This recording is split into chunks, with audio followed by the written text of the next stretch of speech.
الدعوية سياحية دعوية حيوية نوعية، سياحية دعوية حيوية نوعية.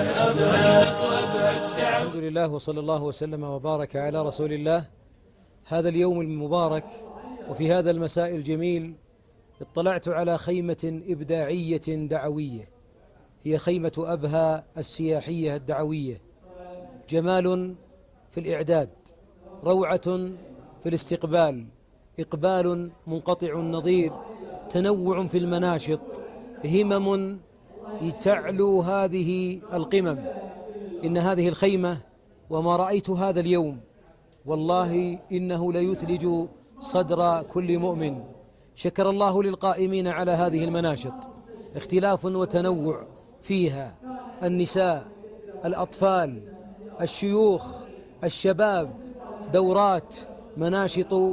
باتت السياحة نوعية وبات مكتب التعاوني يصنعها صناعة، فشكر الله لهم. أهيب بكل قادم إلى هذه المنطقة المباركة وهي أبها الغالية. وهذا الصيف الجميل إذا أردت أن يكمل جماله ويزداد بهاؤه فإليك هذه الخيمة المباركة، واجعلها برنامجا تغذي فيه الروح وتمتع فيه البدن.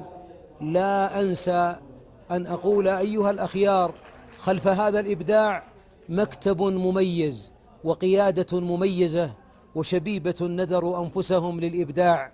نرفع رؤوسنا أن ما نرى من هذا الإبداع يقف خلفه شبابنا، ومن متطوع ومن محترف في تقديم الخدمة الدعوية الإيمانية الإبداعية السياحية، فقبلة على رؤوسهم ودعاء لهم في ظهر الغيب.